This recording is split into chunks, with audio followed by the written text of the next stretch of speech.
سہیل خان ہے اور میں پروفیسر آف نیورولوجی ہوں اور ملتان میں پریکٹس کرتا ہوں۔ آج جس بیماری کا ہم ذکر کرنے لگے ہیں اسے ہم عرف عام میں راشا یا پارکنسنز ڈیزیز کہتے ہیں۔ جیسا کہ نام سے ظاہر ہے، اسے ڈاکٹر پارکنسن نے اپنے آرٹیکل میں ذکر کیا تھا اور یہ 200 سال پرانی بات ہے، تو یہ کوئی نئی بیماری نہیں ہے، لیکن آج ہم صرف اس کی ابتدائی علامات کے بارے میں بات کرنے لگے ہیں، جو شروع کی علامتیں۔ جیسا کہ اس کو ہم راشا بھی کہتے ہیں، تو سب سے جو پہلی اس کی علامت ہے، اس کے اندر مریض کا بازو یا ہاتھ کانپتا ہے، لیکن بالکل ابتدا میں ہو سکتا ہے اس کی صرف تھوڑی سی انگلی ہی کانپ رہی ہو۔ اور اس کی ایک اور خصوصیت یہ ہے کہ یہ جو کپکپاہٹ ہے یہ عام طور پہ ریسٹنگ سٹیٹ میں ہوتی ہے، یعنی مریض آرام سے کرسی پہ بیٹھا ہوا ہے یا اس کا ہاتھ میز پہ ہے، تو آپ دیکھیں گے کہ اس کی انگلی تھوڑی تھوڑی کانپ رہی ہوگی۔ دوسری چیز جو اس کے اندر ہم دیکھتے ہیں، وہ مریض کو اکثر خود اندازہ نہیں ہوتا اس چیز کا، اور عام طور پہ دوسرے لوگ اس کو چیک کرتے ہیں یا دیکھتے ہیں کہ مریض جب چل رہا ہوگا تو اگر آپ اس کے پیچھے پیچھے چل رہے ہیں تو اس کے اندر اس کے جو دونوں بازو ہیں، وہ ایک بازو تو نارمل چل رہا ہوگا لیکن دوسرا بازو کم موو کرتا ہے، اور یہ اکثر ایک سائڈ میں جو بیماری شروع ہوتی ہے، تو اس لیے آپ کو کپکپاہٹ بھی عام طور پہ ایک سائڈ پہ ہوگی اور بازو بھی اسی سائڈ کا کم موو کرے گا۔ تیسری چیز جو اس بیماری میں ہم نے دیکھی ہے وہ یہ ہے کہ اس کے اندر سونگھنے کی حس یعنی سینس آف اسمیل وہ کم ہو جاتی ہے۔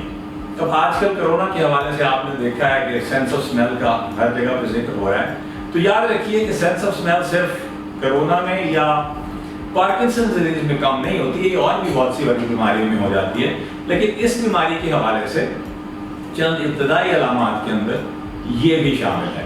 اب یہ نہ سمجھیے گا کہ جس کی سینس آف اسمیل ختم ہوئی تو اس کو خدا نخواستہ پارکنسن ڈیزیز ہو گئی، ایسا نہیں ہوتا ہے، لیکن یہ صرف انفارمیشن کے لیے ہے۔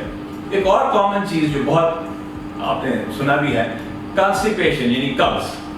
اب قبض جو ہے یہ نہیں ہے کہ جس کو قبض ہے خدا نخواستہ اسے پارکنسن ڈیزیز ہے، نہیں، ایسا نہیں ہوتا، لیکن یہ اس کی ایک ابتدائی علامات میں سے ایک ہے۔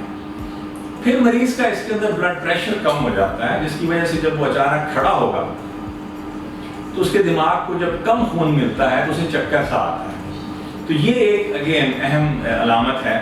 اگر کسی مریض کو پہلے کبھی ایسا نہیں ہوا اور اب کھڑے ہوتے ہوئے اس کا بی پی بھی ڈراپ ہو رہا ہے، اس کو چکر بھی آ رہے ہیں، تو آپ کو چاہیے کہ مشورہ کر لیجیے۔ آخری چیز جو میں بتانا چاہوں گا وہ ہے ہینڈ رائٹنگ یعنی لکھائی۔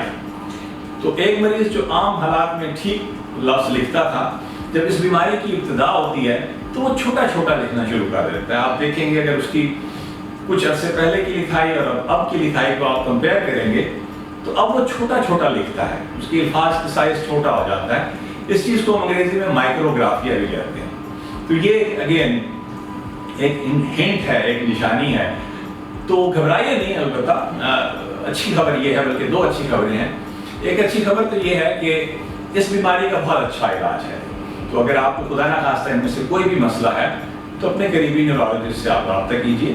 لیووڈوپا کی نام کی دوائی اس میں بہت اچھی طرح سے اثر کرتی ہے۔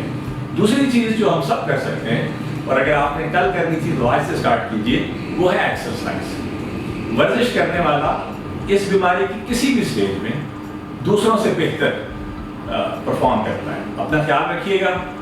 خدا حافظ۔